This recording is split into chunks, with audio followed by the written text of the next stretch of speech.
ngàyอาทิตย์ở banធ្វើការគេងរហូតដល់ម៉ោង11បន្ទាប់មកក្រោករៀបចំបន្ទប់បោកខោអាវហើយក៏ពេលខ្ទង់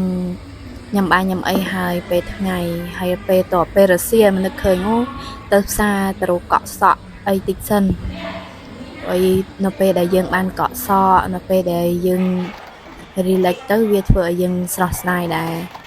ហើយក៏ចូលមកហាងមួយហាងមីហិលកន្លែងគាត់មីហិលកន្លែងគាត់អូយចង់និយាយឲ្យបន្ទុក10លើ10ហ្មងឆ្ងាញ់ហាងហ្នឹងហើយខ្ញុំអត់សូវចេះញ៉ាំហិលទេខ្ញុំយកត្រឹមការ៉ុត3ហើយរសជាតិដែលគាត់ធ្វើគឺឆ្ងាញ់ហ្មងទឹកស៊ុបគាត់ណាហើយនឹងឯងដល់ពេលយើងថតកាមេរ៉ា iPhone អញ្ចឹងមុខយើងមានអារម្មណ៍ថាវាអុចច្រើនប៉ុន្តែតាមពិតដូចជាអត់មានទេហើយមើលទៅវាមុខរាងខ្មៅតែអីទេវាធម្មជាតិបើ iPhone ហ្នឹងវាចាប់ហ្មងកាមេរ៉ាហ្នឹងចាប់ច្បាស់វាចង់ច្បាស់ជាងខ្លួនឯងទៅទៀតមើលឃើញគ្រាន់តែយកមក review ម្ដងទៀតក៏លេបទឹកមាត់ចង់ញ៉ាំម្ដងទៀតរសជាតិនឹងឆ្ងាញ់ខ្ញុំឧស្សាហ៍ទៅហាងមីហិលហ្នឹងនៅខាងកំពង់សោមយើងនេះទេនៅបញ្ជួរផ្សារអូត្រេសឆ្ងាញ់ហាងហ្នឹងហើយភ្ញៀវទៅរហូតទោះជាក្នុងកលៈទេសៈណាក៏ទៅដែរឥឡូវកំពុងតែមានសង្គ្រាមបាញ់គ្នាជាមួយថៃកម្ពុជាបាញ់កម្ពុជាសម្បើម7ថ្ងៃហើយវាប៉ុន្តែនៅខាងនេះបើកធម្មតាលក់ធម្មតាទេបារម្ភដឹងធ្វើមិនប៉ុន្តែការរស់ស៊ីនៅតែបន្តហើយអ្នកធ្វើការដូចជាពួកខ្ញុំនៅតែបន្តធ្វើការហើយបន្ទាប់ពីឆ្លៀតពីការងារក៏ថត content ខ្លះធ្វើ concept រលុយនៅក្នុង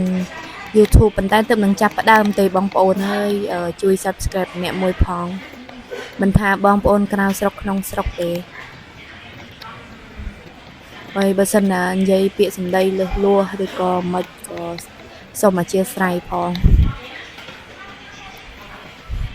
មើលតំណងហ្មងតែពេលយើងញ៉ាំមីហិលយើងកំងទឹកអីផ្អែមហ្នឹងគេមានទឹកហ្នឹងទឹក free ប៉ុន្តែយើងចង់ញ៉ាំអីផ្អែមដូចជាខ្ញុំចូលចិត្តតែមេអំបៅជាមួយទឹកដូងអញ្ចឹងគាត់ធ្វើឆ្ងាញ់ហ្មងរសជាតិត្រូវចិត្តហើយទៅរហូតអត់ដែលខានទេឲ្យតែរៀងរាល់ថ្ងៃអាទិត្យបើមិនទៅញ៉ាំមីហិលក៏ភីហ្សាកន្លែងគាត់ដែរព្រោះគាត់ធ្វើឆ្ងាញ់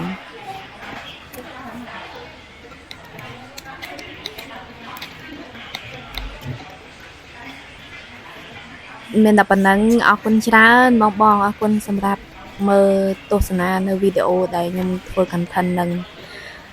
ដំបងអញ្ចឹងមានអារម្មណ៍ថាខុសឆ្គងច្រើនតែក៏សូមទោសហើយក៏អរគុណសម្រាប់ការទស្សនានៅវីដេអូនឹងខ្ញុំនឹងព្យាយាមបង្កើត content ថ្មីតាក់ទងនឹងការញ៉ាំ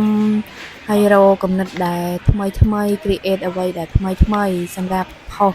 នៅក្នុង YouTube ឬក៏ Facebook TikTok អីខ្ញុំមានទាំងអស់នៅនឹងប៉ុន្តែខ្ញុំអត់បានភ្ជាប់ link មួយដូចខាងគេផ្សេងទេបើគេភ្ជាប់គេផុសមួយគេភ្ជាប់ទៅទាំងអស់តែខ្ញុំផុសមួយដាច់ដោយឡែកពីគ្នា